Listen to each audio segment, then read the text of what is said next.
vamos a hablar un poquitito de lo que estamos haciendo aquí de un proyecto perdón, que hemos desarrollado en conjunto entre la Universidad de Celaya y la Universidad de Harvard. Lo que hemos estado haciendo ahorita es un diagnóstico del ecosistema de innovación aquí en Celaya. ¿Qué es eso del ecosistema de innovación? Bueno, pues les voy a hacer una pregunta. ¿Quién conoce a alguien, algún alumno que se haya ido de cero, así de cero, de una idea que se le ocurrió, a conseguir 1 o 2 millones de dólares en un año? Aquí. No, pues nadie, ¿verdad? Bueno, en los lugares donde sí se puede hacer eso, de que de pronto se van de cero a 1 o 2 millones de dólares en financiamiento, ese es un ecosistema de innovación.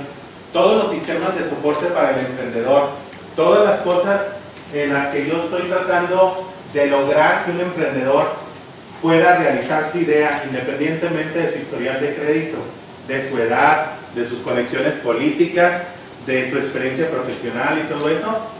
Si yo puedo lograr que cualquier persona en la comunidad pueda conseguir fondos suficientes para llevar a cabo su idea, ese es un ecosistema de innovación, es lo que se hace.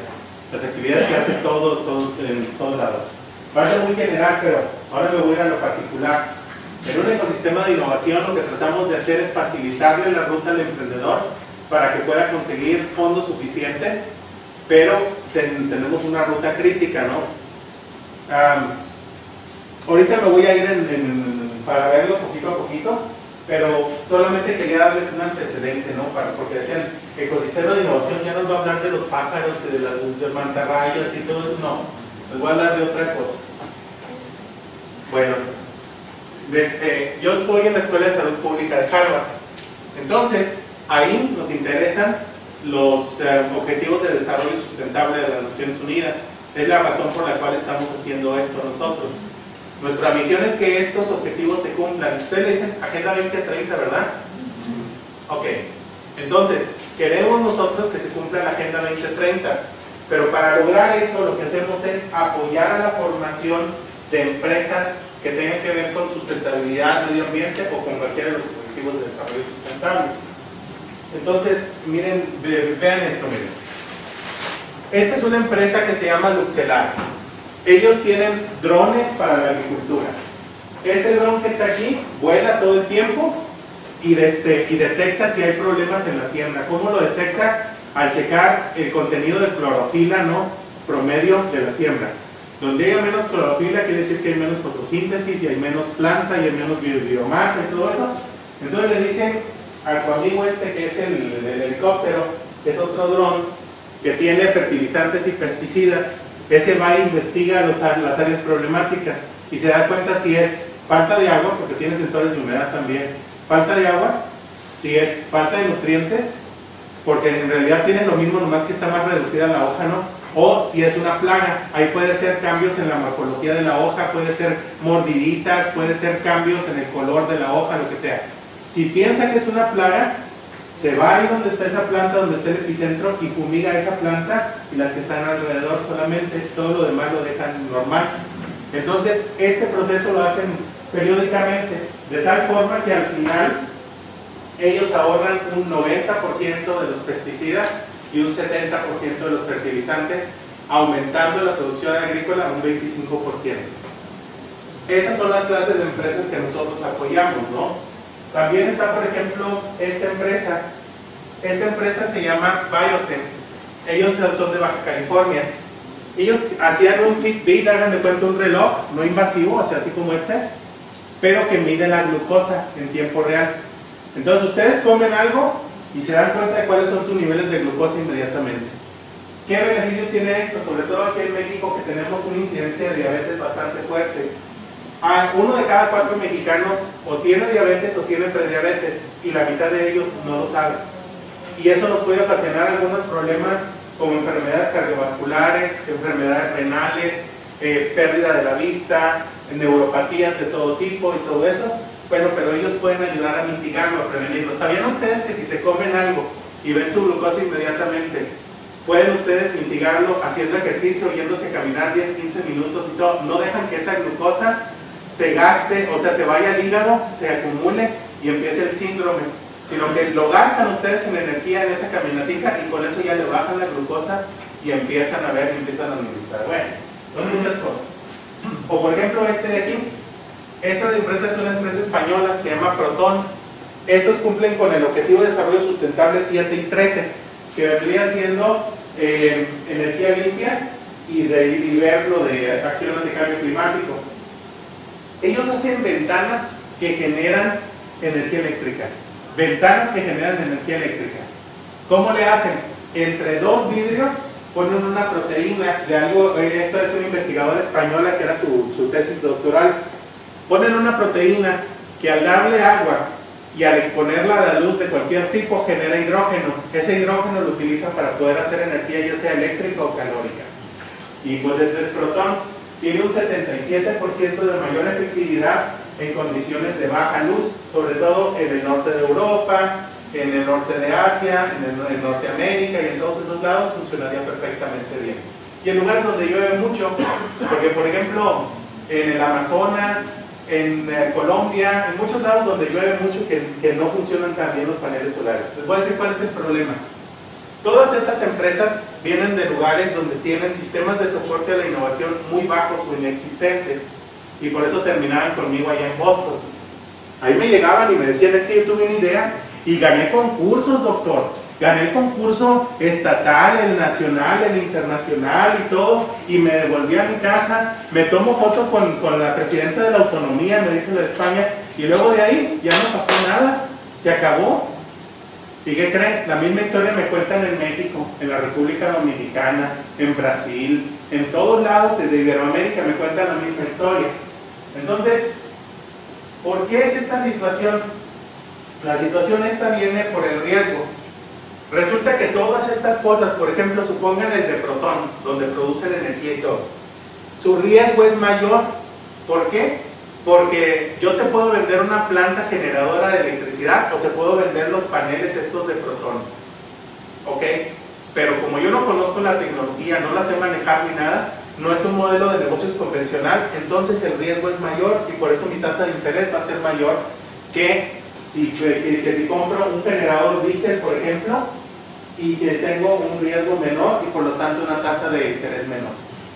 Pero el generador diésel es mucho más contaminante, el generador diésel es mucho más caro. El problema es que como no se maneja bien el riesgo, no se sabe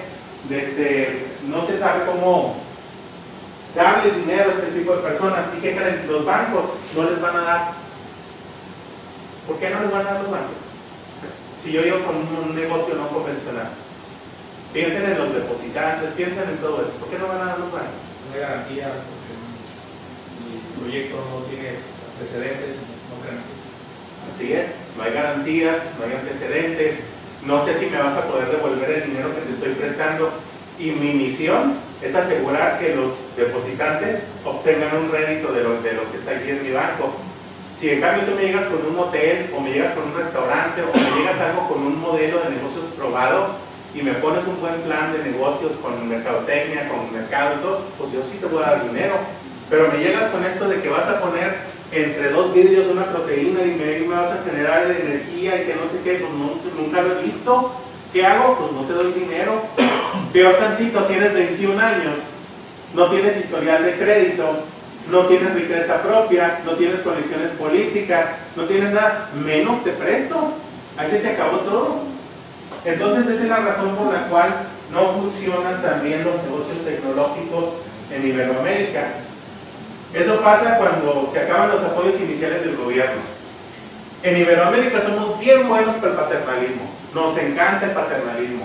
El gobierno lo hace todo el tiempo de decir, yo te voy a apoyar para tu invento, yo te voy a apoyar. Pero a la hora de la hora, ya cuando ganan los concursos y ya no son sexys, pues porque ya ganaron el concurso y ya hicieron su invento, lo que sea, entonces ahora sí, ya no te apoyo. Sí, ahí atrás.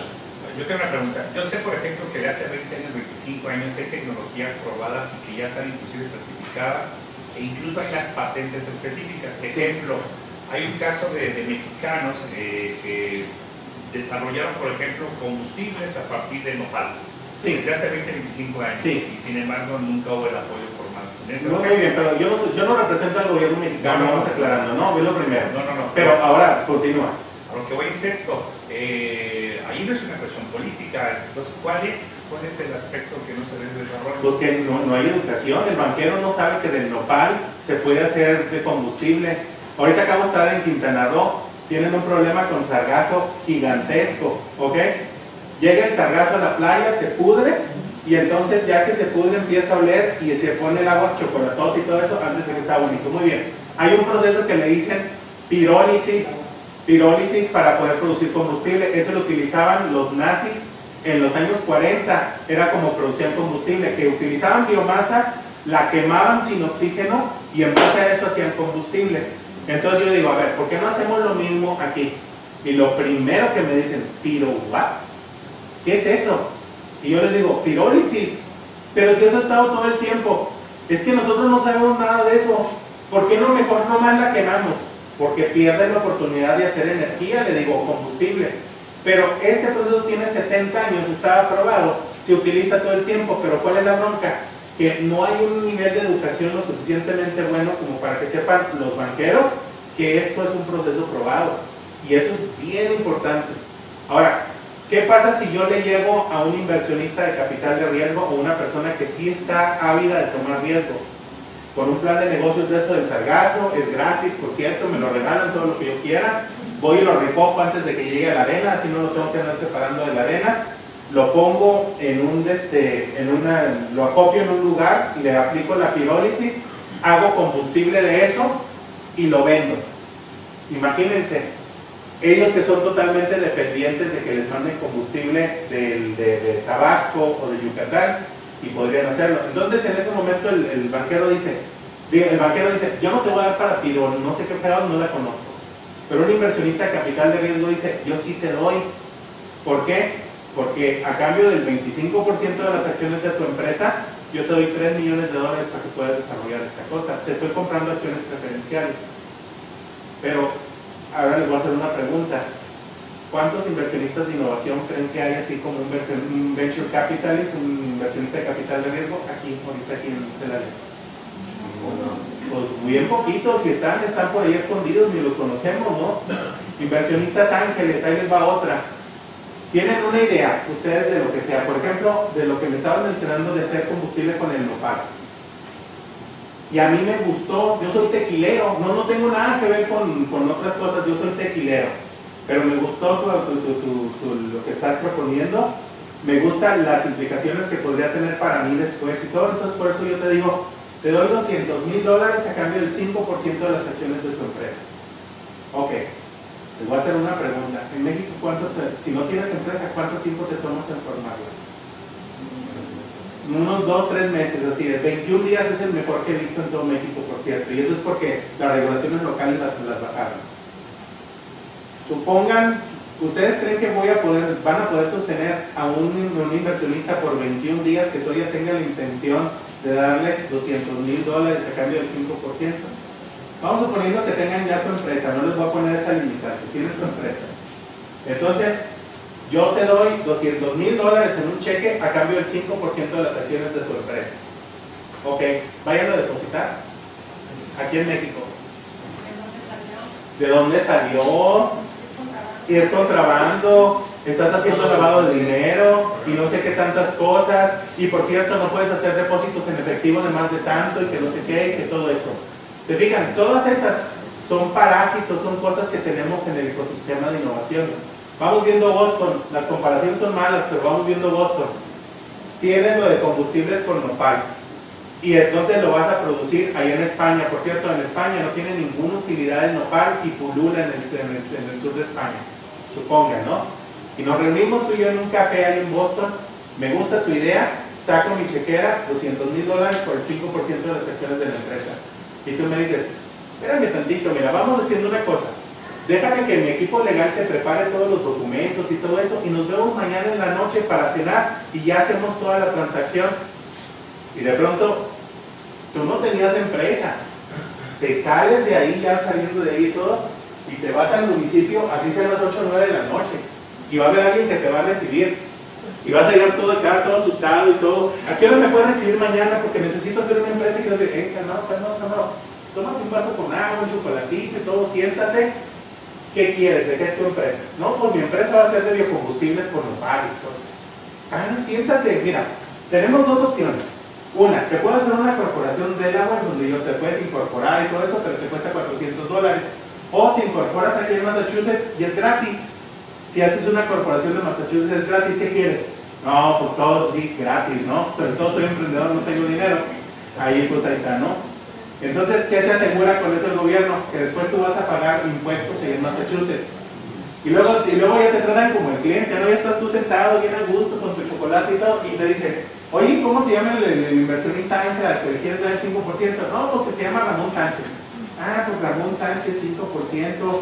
Mire, ya encontré su número para que pague impuestos. Aquí está todo, ya lo tengo todo. Y entonces, de ahí en adelante, duermes a todo dar. Al día siguiente ya nomás te estás quejando de por qué fregados no hiciste la junta al mediodía o nada. Y ya llegas en la noche con el paquete accionario, con todas las cosas, y le dices al inversionista, aquí está el 5% de la empresa, ya está todo puesto, está legal, están los sellos del gobierno, está todo. Y pues el inversionista dice, aquí están los $200,000, ya está. Te sales de ahí, a la mañana siguiente lo depositas y ya se acabó el 20, te pones a trabajar. ¿Ven la diferencia entre los ecosistemas de innovación? ¿A qué vine yo? Estoy hablando con la rectora de la Universidad de Celaya, estoy hablando con Moisés también, y lo que estuvimos haciendo es viendo cómo hacíamos un diagnóstico del ecosistema de innovación, primero en la ciudad de Celaya, pero también en Guanajuato. ¿Y qué creen? Nos pusimos a trabajar, es un proyecto, pues no es secreto porque nunca estuvimos ocultando, pero no estuvimos diciéndolo a los cuatro vientos. Lo que empezamos a hacer fue recabar encuestas y recabamos 536 encuestas en todo el estado. Y no se crean que son fáciles, toma entre 20 y 30 minutos hacer cada una de estas encuestas. Bueno, de aquí, de la ciudad de Celaya, fueron 332 encuestas. O sea que realmente evaluamos Celaya y unos amigos nomás. Pero no hay problema, funcionó. Porque después cuando ustedes empiezan a ver la convergencia que hay en otros lugares de aquí de Guanajuato, se dan cuenta que el problema es sistémico a nivel nacional, porque empiezan a comparar las encuestas con Sonora, con Jalisco, con Sinaloa, con Chihuahua, con otros lados, y se dan cuenta que casi todos están igual. Entonces, lo que venimos a hacer nosotros es hacer el diagnóstico para evaluar dónde están las debilidades, para después, en base a eso, crear un programa de educación conjunto entre Harvard y la Universidad de Celaya para fortalecer al ecosistema. No tenemos inversión ángel, por lo que acabamos de decir ahorita, de eso de que si alguien da un cheque de $200,000 nos acusan de lavado de dinero y todo, ¿cómo le hacemos? Pues entonces ya veremos entre todos. Por eso tenemos que hacer un programa de educación para crear masa crítica de gente que nos ayude a pensar cómo darle la vuelta al problema. Por ejemplo, en Sonora se les ocurrió algo que era una asociación civil de innovación. ¿Qué es eso?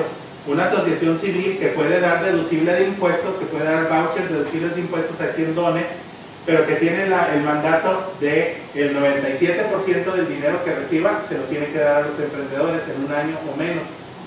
Entonces actúa como inversionista ángel.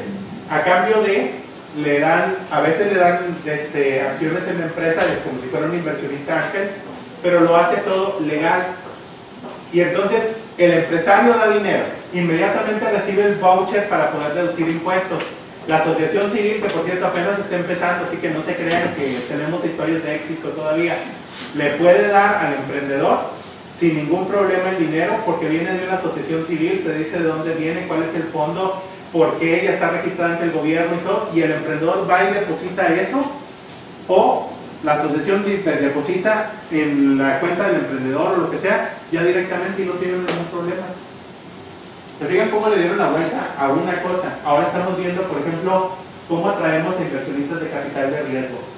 Aquí con Moisés estamos planeando hacer eventos en el invierno. ¿Por qué en el invierno? Piensen tantito. También a todo dar aquí, y allá en Boston está aquí 1,5 metros de nieve, ¿no? En Nueva York igual y en todos esos lados. Entonces si yo les digo, oigan, vamos a hacer un evento donde vamos a traer inversionistas de todo el mundo, para que escuchen emprendedores, pero ya van a tener planes de negocios en formato internacional, como debe de ser, no el formato ese que les dan en el adentro, son 100 páginas, 50 páginas, lo que sea. No quiero criticar a nadie, pues vamos aclarando. Lo único que quiero hacer es abrir la oportunidad de que un emprendedor pueda conseguir dinero en cualquier lugar del mundo haciendo eso. O supongan que hacemos eso y lo logramos, y podemos hacer, por ejemplo, en San Miguel de Allende podríamos hacer el de emprendimiento social, nos traemos a los filántropos de riesgo, nos traemos a las fundaciones. Aquí en Celaya, que es un poquito más industrial, todo lo que tenga que ver con energía, medio ambiente y for profit y todo eso. En Guanajuato hay muchas cosas culturales, podrían hacer de cultura, pero lo estamos planeando y es una estrategia que traemos para tener a estas personas. Ustedes van a decir, ay, ¿de cuál? No fumo de ninguna, Les digo la verdad, yo tengo una lista de 8,000 inversionistas de innovación, entre inversionistas ángeles e inversionistas de capital de riesgo. Si los invitamos, vienen. Pongan que nomás vinieran 100 de esos 8,000, ya la logramos. Ellos van a escuchar a los emprendedores y los emprendedores tienen una oportunidad de hacer su presentación de negocios y poder conseguir dinero. Bueno, eso es lo que queremos hacer. Ahora, les hablaré yo de una masa crítica de individuos. Necesitamos entrenar entre 1,000 y 2,000 personas aquí, bueno, empezando con Celaya, pero si se puede en todo Guanajuato, para que sepan qué es esto de lo que acabo de hablar. Inversionista ángel, filántropo de riesgo, inversionista de capital de riesgo, cómo operan, cuál es la ruta crítica del emprendedor, cómo manejar el riesgo, cómo se hace el plan de negocios en formato internacional, como que lo vean los inversionistas, cómo le hacen para poder hacer un producto que sea bueno desde su concepción, pero a nivel competitivo, a nivel global. Para eso les enseño yo a todos a buscar patentes en todos lados del mundo para que la tecnología que hagan sea la mejor que se pudo hacer en ese momento de la historia, ¿no? Eso es lo que estamos haciendo. Y pues, si quieren les puedo mostrar los resultados del diagnóstico, porque eso creo que les interesa un poco, sobre todo para ver dónde salimos más débiles, y ya ven que no hay prensa, no hay nada, somos nosotros, para que empecemos a ver. Quiero oír sus comentarios y quiero ver qué podríamos hacer en un momento dado para poder continuar con este tipo de cosas, ¿no? Miren, el formato, el diagnóstico es algo que se le va a entregar hoy a la Universidad de Celaya, se le va a entregar, pero aquí viene todo, viene descrito absolutamente todo. Viene cuántas encuestas hubo, vienen las ciudades donde se hizo. Aquí estoy mostrando los resultados de Celaya, ¿no? Entonces, en Celaya, Guanajuato, estas son las prioridades. La primera, regular o tener alguna regulación para los inversionistas de innovación. ¿Sabían ustedes que yo me puedo ir a un hotel aquí de la región? Puedo ir y decirles a los emprendedores que yo soy del Hope Venture Capital Group, imagínense. Y estoy en una sala de un hotel ahí atendiendo y me llegan los emprendedores y ya que llegan les digo, mira, para que puedas hacer el pitching de tu idea me tienes que firmar un contrato de exclusividad donde no se lo vas a presentar a nadie más aquí en la comunidad o en todo México o donde ustedes quieran. Aparte, ya que te escuche y todo, yo decido si te voy a prestar o no te voy a prestar dinero. ¿Qué creen? Eso no es lo que hace un inversionista de capital de riesgo. El inversionista de capital de riesgo compra acciones preferenciales de la empresa, pero no presta. Y luego te dice, te voy a prestar, dependiendo de qué tan riesgoso sea, entre el 20 y el 50% de interés anual. ¿Lo tomas o lo dejas? Porque eso es inversión de capital de riesgo. ¿Qué creen? Eso no es inversión de capital de riesgo.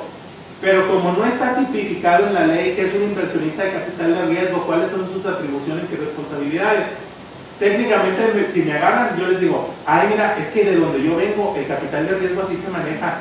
Oye, pero tenemos leyes contra la usura y no sé qué, pero yo las desconocía porque yo soy extranjero. Si la gente fue lo suficientemente tonta para venir y no checar las leyes de su país, es su problema. Y entonces a mí no me van a meter al bote, me van a dar una carta donde dice que deje de hacer lo que estoy haciendo y van a empezar a resarcir los daños, pero yo me puedo amparar 1000 veces y no va a pasar nada y todo eso. ¿Cómo sé esto? Porque yo ocurrió en México una vez, no aquí, en otra ciudad. Bueno, Necesitamos leyes para la innovación. Un inversionista ángel, por ejemplo, en Estados Unidos, si yo soy el dueño de un hotel, ¿por qué te voy a dar $200,000 para que hagas el biocombustible de nopal? Bueno, te los doy por lo siguiente. Si te doy los $200,000, tú me estás dando el 5% de las acciones de tu empresa. Entonces, una de dos. O compré acciones preferenciales de una empresa muy buena que va a crecer mucho y voy a recuperar mi inversión con ganancia, o supón que pierdes todo el dinero, toditito el dinero, te vas a pique. Muy bien. En las leyes de Estados Unidos fiscales, ese dinero que está ahí, yo lo puedo declarar como pérdida de mi negocio formal, de mi hotel, de mi restaurante, de lo que sea, y por eso no perdí el dinero, pago menos impuestos, y el único problema sería que no gané ese dinero por no haberlo puesto en el banco. Los 2 o 3 años que no le gané el rédito, pues sería lo único que perdí, pero no perdí el dinero. ¿Se fijan por qué hay tantos inversionistas ángeles allá? Entonces, allá en Boston, por ejemplo, tenemos 1,500 inversionistas ángeles y 500 grupos de capital de riesgo, nomás en el área metropolitana de Boston, que serían como 3 millones de habitantes. ¿Qué población tiene el estado de Guanajuato? 5. Póngale que Boston sería la mitad de Guanajuato, supongan. Pues entonces, si tuviéramos la misma densidad, Guanajuato debía tener casi 1,000 grupos de capital de riesgo para decir que están más o menos a la par. Vamos suponiendo que no tenga 1,000, pero que tenga 100. Oigan, ya con eso, si sabemos que hay 100 grupos a los cuales les podemos ir a hacer un pitch y que nos den dinero en esas cantidades, pues ya la armamos. Bueno, eso es lo que la prioridad primera, ¿no? Que es que tengan atribuciones o que esté regulado esto. La segunda es mejorar la densidad o la disponibilidad de inversionistas de innovación en la región. ¿Por qué no hay tantos inversionistas? La respuesta es porque no hay muchos emprendedores que te hagan planes de negocio de alto impacto. Una cosa que a mí me habían dicho muchos inversionistas es que no creían que gente en México pudiera hacer empresas así como las que estaban de Facebook, de Google, de todo eso. Ellos no creían, y yo les decía, ¿cómo que no pueden? Si nomás se cruzan la frontera, inmediatamente hacen un plan de negocios y tú les das dinero como si nada. Y entonces se quedó pensando, pues ¿cuál es la diferencia? Le digo, me dice, mira, la diferencia es que cada vez que me llega un emprendedor mexicano, me llega con un libro así de 100 páginas que le llama Plan de Negocios. Y entonces dice misión, visión, historia de la empresa, integrantes del equipo y no sé qué tantas cosas. Y hasta la página casi 30 viene qué es lo que hacen, pero yo les tengo que andar buscando qué es lo que hacen y cuál es su valor y todo. Por lo cual ya ni los leo, dice. Muy bien. Entonces, cosas que podemos hacer para mejorar la densidad de inversionistas de innovación. 1, buenos planes de negocios de 20 páginas, en el formato que a ellos les gusta, que lo hacemos todo el tiempo, ya lo hicieron en Sonora, ya lo están haciendo en Jalisco, lo están haciendo en Tabasco y ahorita vamos a empezar aquí. Otra cosa que podemos hacer es, vamos atrayéndolos, teniendo un marco regulatorio, pues que diga que existen, que este fue el paso 1, que no lo teníamos ahorita, ¿no? Y la otra es, vamos dándole algo que les encante. O sea, si yo hago mis eventos en invierno, cuando la nieve está aquí en Boston, les juro que todos los inversionistas de capital de riesgo van a tomar como posición el irse en febrero a atender aquí en Guanajuato. Me escapo y sé que hay emprendedores allá, pues está todo dar. Y se van a venir con todo y comitiva, esposas, todo el mundo se va a venir para acá. Que sería como que la corte de invierno, ¿no? Del emperador. Está chido, pero véanlo por el lado amable. O sea, realmente vamos usando esas fortalezas que tenemos. Y entonces, otra cosa que podemos hacer para atraer a los inversionistas de innovación a la región es darles un esquema fiscal atractivo. O sea, si tú, ahorita lo que hacen, por ejemplo, les voy a comentar cómo le hacen un empresario mexicano para conseguir dinero en el extranjero y traérselo. Y lo que yo quiero proponer después.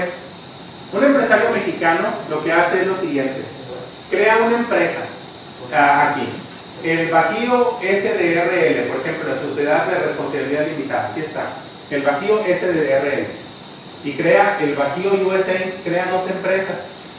aquí hace el plan de negocios, aquí en México, aquí hace la presentación de negocios y todo. Y luego lo que hace es, se van a Estados Unidos con la empresa gringa que tienen y entonces hacen el pitching utilizando su empresa americana. Les dan el dinero, supongo que les den $3 millones. Entonces lo que ellos hacen es, el Bajío SDRL, o sea, el Bajío México, lo voy a llamar así para que sea más fácil, emite acciones como para que se las compren, ¿no? Y curiosamente el Bajío USA empieza a comprar las acciones del Bajío México y entonces empieza a transferir el dinero. Supongo que transfiere $2.900.000, deja $100.000 acá en la Corporación de Estados Unidos. ¿Cuánto nos rinden $2.900.000 aquí? Bueno, eso es ahorita. Ahora, ¿qué pasaría si el gobierno después al rato dice, si un inversionista de capital de riesgo tiene oficinas aquí en México, puede escuchar a emprendedores y darles dinero y todo eso? Y yo lo que hago como gobierno es, en caso de pérdida total o lo que tú quieras, yo te puedo hacer que ese dinero sea deducible de impuestos. En caso de pérdidas. Entonces, el inversionista va a decir, oye, pues yo me voy a México. ¿Por qué? Si compro acciones adecuadas y funciona, me ve muy bien. Y si no sucede, si me se va el pique, supongo que el gobierno diga nomás, el 50% de tus pérdidas es deducible de impuestos. Ya con eso, ya por lo menos sabes que está más mitigado el problema y todo eso, pero eso es algo que podemos hacer para poder atraer inversionistas. Luego, me voy a ir al siguiente, la siguiente. La siguiente es la internacionalización. ¿Qué es la internacionalización? Eso significa que yo, aquí en esta ciudad, si soy ciudadano de esta ciudad, yo puedo conseguir dinero, puedo conseguir recursos, puedo conseguir tecnologías en cualquier lugar del mundo y traerlas de vuelta. Eso significa la internacionalización. Fíjense cómo casi la mitad de la gente piensa que la única conexión con el extranjero que se tiene aquí en Celaya viene a través de las universidades. Eso habla muy bien de las universidades, pero al mismo tiempo nos afecta en el sentido de que la mitad de la gente piensa que no hay conexión o que no es una conexión muy buena. Entonces, lo que sí se recomienda aquí es, por ejemplo, salud, de que puedas hacer la ruta crítica del emprendedor aquí, que se le enseñes a los muchachos, que sepan que pueden conseguir dinero, no solamente en el INADEM, sino que lo pueden conseguir en París, lo pueden conseguir en Estados Unidos, en Japón con los fondos de pensiones. ¿Qué creen? En Japón no hay venture capital, son los fondos de pensiones y te dan dinero, igual como si fueran venture capitales, pero son fondos de pensiones. Bueno, entonces, ¿por dónde vas? ¿Por dónde consigues? ¿Cuál es el caminito? ¿Cómo te contactas con otras universidades para poder fortalecer tu producto? ¿Dónde puedes construir prototipos? ¿Dónde puedes conseguir dinero para los prototipos en cualquier lugar del mundo? Y todo eso es la internacionalización. Esa es la tercera prioridad que quiere Celaya. ¿Ok? Afortunadamente, esta es bien fácil de arreglar porque toda la infraestructura, todo lo demás ya lo tienen. Entonces, esa es muy buena. Luego, la cuarta prioridad es incrementar la existencia y mejorar la efectividad de las aceleradoras de negocios. La encuesta me mostró una aceleradora de negocios aquí. ¿Hay más? No sé. No. ¿Una? Pues no es suficiente porque es una ciudad bastante grande. Necesitamos más aceleradoras de negocios. En este caso, algo que se puede hacer para poder tener más aceleradoras de negocios es crear esa masa crítica de emprendedores que estén haciendo planes de negocios para que haya demanda para una cosa así como una aceleradora y que empiece a fluir el dinero para algo así como una aceleradora. Otra cosa es, yo les puse en el mismo documento todos los protocolos que tenemos en la Universidad de Harvard para diseñar los espacios de coworking y para administrarlos. Entonces, utilizar las mejores prácticas de otro mundo, también, de otros lados del mundo, puede ayudar a que ustedes puedan diseñar este tipo de organizaciones y que funcionen bien. Hay veces que me toca ver en México elefantes blancos. ¿Qué es esto? Que construyen el edificio, está bien bonito el edificio, pero es como una computadora sin software. Nosotros tenemos que evitar que haya computadoras sin software. O sea, que no hay elefantes blancos, porque sí hay mucha infraestructura, pero a veces no se utiliza. Luego, la quinta prioridad, y ahí lo voy a parar porque de ahí en adelante les quiero decir cuáles son las fortalezas de ustedes, es incrementar la disponibilidad y la efectividad de los apoyos del gobierno.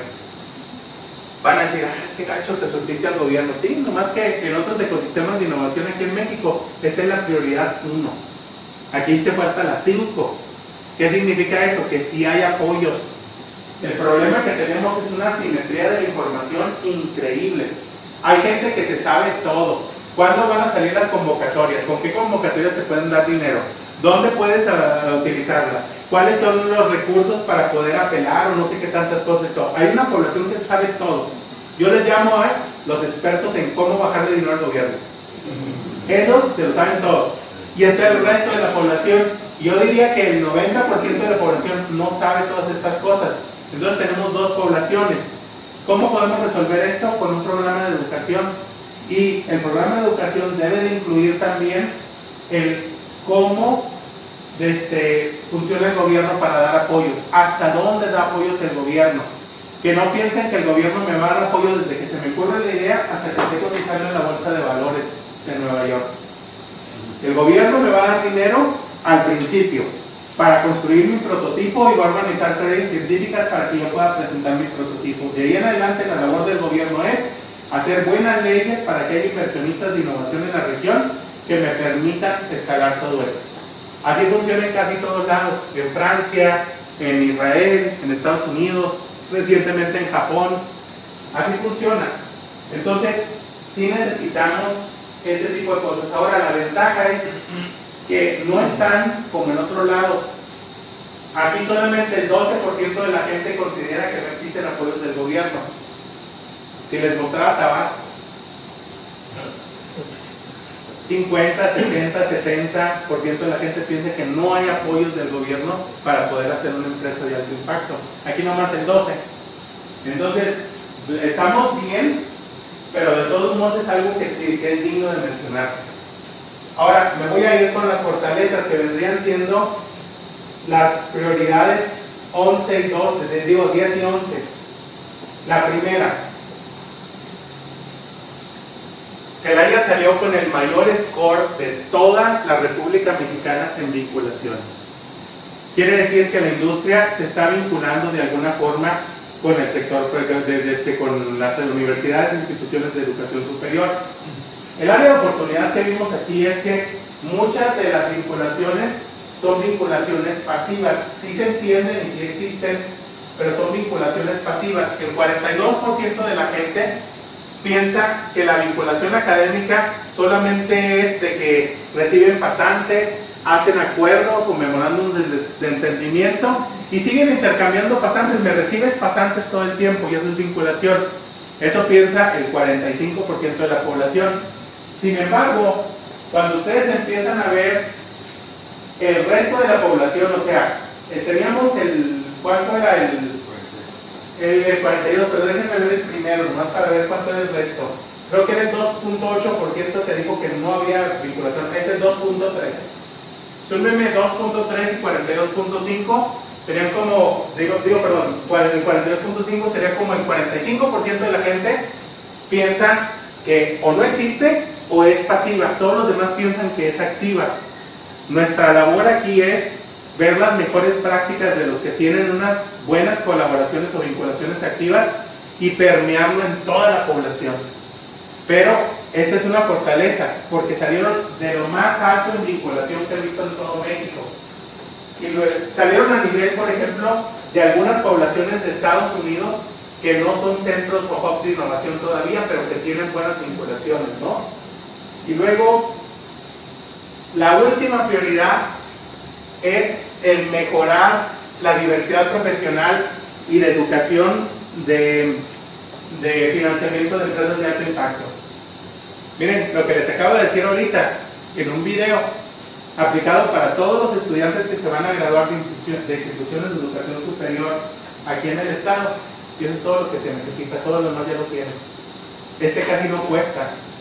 Nos podemos poner las pilas de que sea muy bonita producción, que esté muy bien puesto, que sea entre todos los aliados, toda la gente de educación superior y todo aquí en el estado, pero lo podríamos ejecutar en una semana, lo podríamos implementar en una semana, si quisiéramos. Por lo cual, pues esta es felicitación, porque en realidad ya tienen diversidad profesional, o sea, tienen abogados, ingenieros, médicos, de todo tienen aquí. Y tienen en cantidad suficiente en cada una de las ciudades. La única bronca que se ve es que se tiene que enfocar un poco más en la tercera vía, que es el emprendimiento. La primera vía es gradúate y empléate con una empresa. La segunda vía es gradúate, haz más grados académicos y puedes trabajar en una universidad o hacer investigación. Y la tercera vía es el emprendimiento. Pero nomás lo mencionamos, pero no cómo se hace, ni cuál es la ruta del emprendedor, la ruta crítica, ni nada. Entonces, ¿qué hacemos? Les enseñamos la ruta crítica del emprendedor y que todo el mundo lo sepa, de que si yo tengo una idea, ¿a dónde voy a acudir aquí en el estado para empezar a llevarla a cabo y poder conseguir dinero o fondos suficientes para tenerlo? Y así salió. Ese es el diagnóstico que vimos con ustedes. ¿Empezamos? ¿Cuándo no empezamos, Moisés? En mayo. En mayo de este año. Y lo cerramos en septiembre de este año, fue cuando terminamos de hacer encuestas. Si ustedes consideran que cada encuesta toma media hora y que le invirtieron, y hubo más o menos 530 y tantas personas que contestaron la encuesta en su totalidad, porque hubo casi 1000 personas que la empezaron, pero solamente 533 la terminaron. Entonces, un esfuerzo bastante fuerte, pero nos dio muy buena información, muy buena información. Ahora, ¿qué sigue? Nosotros quisiéramos ver con ustedes, uno, compartirles los resultados del diagnóstico, que es bien importante, por si se les ocurren algunas cosas que podamos hacer para empezar a fortalecer ya, cosas que no cuesten. Por ejemplo, el video ese para que todos sepan la ruta crítica del emprendedor, tanto maestros, alumnos, todos los que trabajan aquí, eso es bueno, casi no cuesta. Pero a lo mejor ustedes tienen alguna idea, por ejemplo, de cómo reforzar lo de propiedad intelectual, o tienen una idea de cómo reforzar o cómo se hace el proceso de leyes para que haya una legislación estatal de innovación, no sé, podemos empezar a verlo, ese es el siguiente paso. Y luego vamos a empezar de ahorita hasta noviembre un proceso donde vamos a negociar pues entre la Universidad de Celaya y la Universidad de Harvard como qué sería el sílabus de un programa de educación masivo aquí en Celaya, empezando, que sean por lo menos 1000 personas de Celaya, y si hay más gente del estado, pues los invitamos, ¿no? Que sean 2000, pónganlo. Pero ¿qué vamos a incluir ahí? Primero necesitamos que haya diversidad, que haya desde alumnos de profesional hasta profesionistas de todo tipo, como médicos, ingenieros, enfermeras, de abogados, contadores, reporteros, mercadotecnistas, todo lo que se les ocurra, de todo haya un poquitito. Y entonces con eso creamos la masa crítica de gente que sepa de estos temas y empezamos a pensar entre todos de cómo resolverlos, cómo crear las estructuras para que funcione un ecosistema de innovación. El proceso nos va a tomar como 2 años. Un año va a ser de educación, donde hagan de cuenta que los estoy entrenando como si fueran comandos en el ejército. Y ya que terminemos el año, entonces el siguiente es cómo le hacemos para implementar muchas de las ideas que tuvimos y cómo le vamos a hacer como en bloque para solicitar algunas cosas. Vamos suponiendo que Moisés y yo nos aparecemos en la legislatura de Guanajuato y queremos una legislación para inversionistas de innovación. Primero van a decir que medio acá y que somos revoltosos. Pero si vamos 2000 y tantas personas que estamos pidiendo lo mismo y decimos el qué y el por qué, cambia mucho la cosa. Porque hay de todas las profesiones, de todos los partidos, de todo lo que hubo, habido y por haber y todo, pues entonces ya con eso pues van a decir, oye, sí la necesitamos. Ahora les voy a decir otra ventaja. El tener una masa crítica de individuos evita los vaivenes políticos. Me tocó en Sonora, por ejemplo, que una de mis alumnas de ahí del programa se convirtió en la alcaldesa de Hermosillo. Estando en el programa, se convirtió en la alcaldesa de Hermosillo. Ok, vinieron las elecciones, perdió su partido, ya no es la alcaldesa de Hermosillo ni nada por el estilo, muy bien. Pero inmediatamente el candidato que ganó también era alumno del programa. Y entonces se reúne con la otra bien calmado y se ponen a tomar café y hacen carnes asadas y todo. para planear la transición y cómo le siguen reestructurando el ecosistema de innovación. Ahora lo va a hacer con otro equipo de trabajo, pero son pura gente que también fue entrenada. Entonces esa es la ventaja. En Sonora tuvimos 1,500 alumnos, más o menos 1,000 de ellos eran de ahí de Hermosillo. Entonces por eso se creó una masa crítica fuerte y por eso pues somos inmunes al vaivén político y eso nos ayuda mucho. Porque después de todo, todos vivimos bueno, ustedes viven en esta comunidad, no se van a mudar, aquí están sus hijos, aquí está su familia, ustedes quieren que progrese esta comunidad. No hay una agenda como las de otras personas que nomás 3 años, 6 años y ya me voy y ahora quiero ser diputado, senador o lo que sea y ya me voy. No, aquí sí son ustedes es para carrera larga y si todo sale bien para cuando en unos de 3 a 5 años ya vamos a tener bien puesto el ecosistema de innovación de aquí y va a ser uno de los grandes ecosistemas de innovación de este continente. Pues era lo que les quería presentar. ¿Tienen preguntas?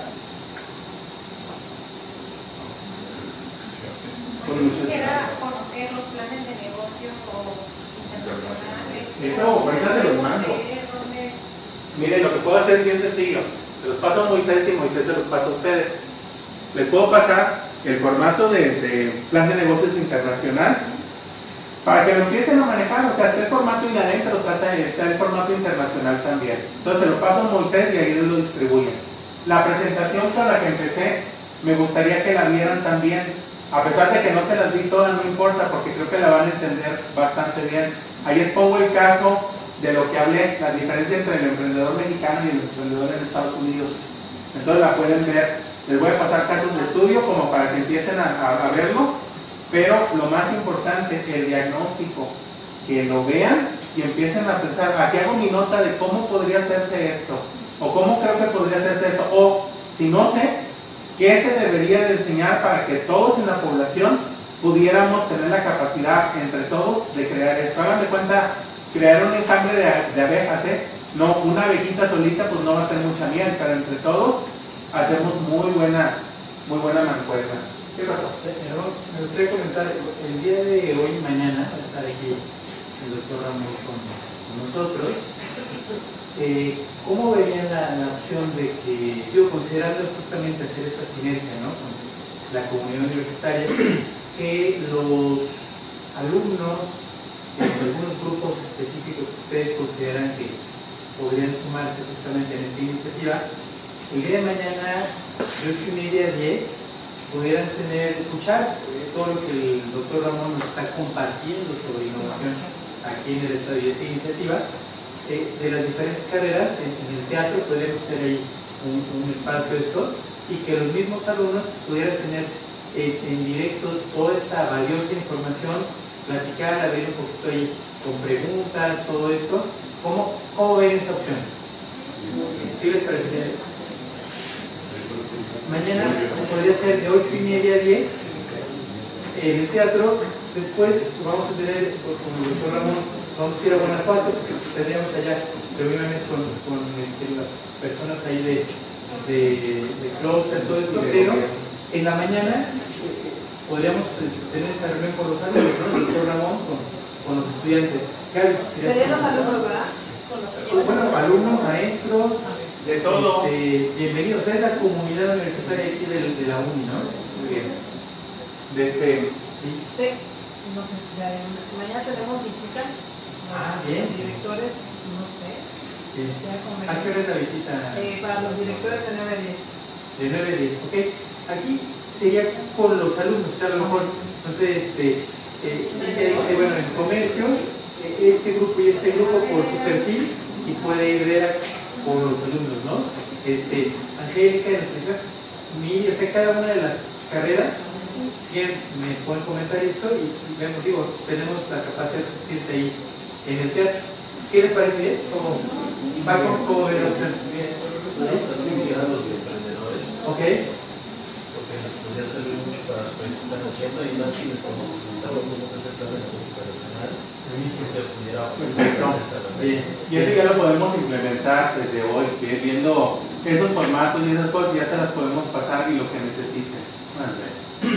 No, yo pensé que iba a ser una pregunta. ¿Pregunta ya?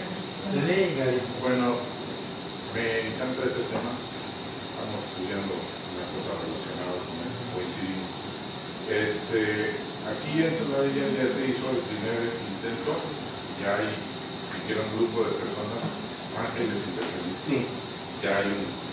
Entonces, falta ese siguiente pedazo de hacer la conexión. Entonces, te quería comentar que ya hay al menos un grupo. Y por eso salieron interesados, les dieron capacitación, les dieron todo lo que tenía que ver con el tema de ángeles inversionistas y quedaron muy interesados, pero sí nos falta la otra parte ya de consolidar el órgano ejecutivo, ¿no? Como una asociación civil. Y luego también para los ángeles también está, ¿sabían ustedes que los ángeles pueden conseguir dinero en el extranjero, apalancar dinero y utilizarlo aquí en México? Esas técnicas también, que lo sepan los ángeles de aquí y todo, pues lo podemos ir viendo. Esos son el tipo de cosas que a mí me gustaría que empezáramos a ver, cómo potencializar lo que ya se tiene. Porque, voy a aclarar, Celaya es la ciudad que ha salido más alta de todo México en sustentabilidad y en innovación. No es para que se envanezcan, porque también es 50, 100, no se creen que es acá, pero más alta que todos los demás en México. Entonces, véanlo por el lado amable. En 1 o 2 años ya llegamos a unos niveles fuertes donde ya empezamos a competir con otros ecosistemas de innovación. Así por lo menos mínimo Austin, Texas, ya le vamos a dar su buena arrastradita de vez en cuando. Y a Seattle y así por el estilo.